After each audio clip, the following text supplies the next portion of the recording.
Hello student, today's topic is how is earthquake measured reactor scale। आज हम ये जानेंगे कि भूकंप को किस रिएक्टर स्केल पे किस तरीके से मेज़र यानी कि नापा जाता है। Locate this picture the Richter scale. जो रिएक्टर स्केल के बारे में बताया गया है, जैसे कि हमने पहले भी देखा है कि जो रिएक्टर स्केल है वो 0 to 10 यानी कि 0 से लेकर और 10 तक उसमें स्केल होते हैं, जिसके अकॉर्डिंग जो अर्थक्वेक है उसको मेज़र किया जाता है। The Richter scale measure energy wave emitted off by earthquake, यानी कि जो रिएक्टर स्केल है उसके ऊपर जो एनर्जी वेव्स होती है यानी कि जो ऊर्जा की तरंगें होती हैं उनके द्वारा अर्थक्वेक को मेज़र किया जाता है। फर्स्ट 0 to 1.9, 0 to 1.9 जो रिएक्टर स्केल होता है can be detected only by seismograph. ये केवल जो सिस्मोग्राफ है उसी में देखने को मिलता है, यानी कि इसका इतना ज़्यादा कोई इफ़ेक्ट नहीं होता है। इसे केवल जो सिस्मोग्राफ है यानी कि जो अर्थक्वेक है, अर्थक्वेक को मेज़र करने का जो इंस्ट्रूमेंट है केवल उसमें ही ये देखने को मिलता है।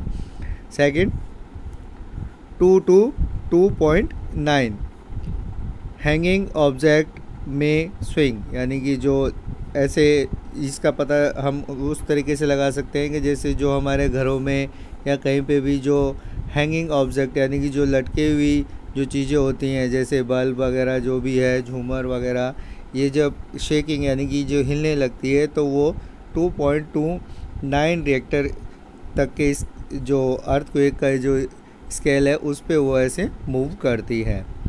थर्ड इज़ 3.3 to 3.9, 3.3 to 9 में comfortable on the vibration of a passing trunk, यानी कि जो जैसे जो पास में रखा हुआ जो ट्रंक है यानी कि जो अगर हमारा कोई सामान है उसके अंदर कोई वाइब्रेशन सा हल्का सा वाइब्रेशन होता है तो उसका जो रिएक्टर स्केल है वो 3.9 तक माना जाता है। नेक्स्ट 4 to 4.9 में break windows cause small and unstable object to fail. कई जो अगर घरों की विंडोज़ यानी कि जो घरों में जो खिड़कियां हैं उनके कांचों का टूटना, साथ ही साथ ऐसे छोटी चीज़ें जो अनस्टेबल यानी कि एक अस्थायी रूप से रखी गई हो उनका नीचे गिर जाना, ये सब इन सब चीज़ों में 4.9 स्केल का जो हम अर्थक्वेक मान सकते हैं। नेक्स्ट 5.9, 5.9 में furniture move, chairs and plaster में भी फॉल फॉर वेल, यानी कि जो फर्नीचर से अगर फर्नीचर हिलने लग जाए और साथ ही साथ दीवारों का जो प्लास्टर है वो गिरने लग जाए तो उस समय हम 5.9 तक का जो रिएक्टर स्केल है उसको उस पर इस तरीके की एक्टिविटीज़ होती है। तो जो 5.9 तक के जो रिएक्टर स्केल के जो भूकंप हैं वो इतने ज़्यादा हैवी नहीं होते हैं, इतने ज़्यादा घातक नहीं होते हैं। अब इसके बाद में 6 to 6.9 तक का जो अर्थक्वेक है उससे जो डैमेज ज़्यादा चालू होने लगते हैं, जैसे damage to wall build structure, server damage to poultry build 1, यानी कि जो हमारे जो स्ट्रक्चर होते हैं यानी कि जो ढांचे हैं, जो बिल्डिंग के जो ढांचे हैं उनमें क्रैक्स देखने को मिलते हैं, वो डैमेज होना चालू हो जाते हैं।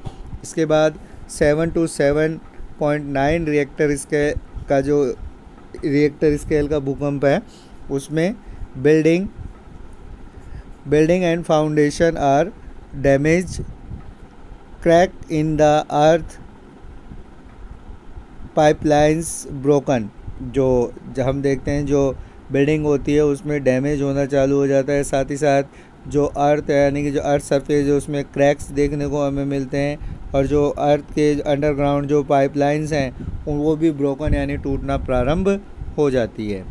इसके बाद आया 8 to 8.9, 8 to 8.9 का जो रिएक्टर स्केल का जो अर्थक्वेक है उसमें ब्रिज डिस्ट्रॉयड, यानी कि जो ब्रिज यानी कि जो हमारे पुल हैं वो टूटना चालू हो जाते हैं। फ्यू स्ट्रक्चर लेफ्ट स्टैंडिंग, यानी कि जो कुछ ऐसी जो स्ट्रक्चर होते हैं, ढांचे हैं, उनमें भी वह भी इस तरीके से डिस्ट्रॉय यानी कि नष्ट होना प्रारंभ हो जाते हैं। 9 एंड ओवर, और 9 उससे ऊपर का जो रिएक्टर स्केल का भूकंप है। Never total destruction waves move through the earth visible with naked eye, यानी कि जो ये इसके अंदर हम जो अर्थ के अंदर की जो वेव्स है उसे हम अपनी आंखों से देख सकते हैं कि वो किस तरीके से चलती है।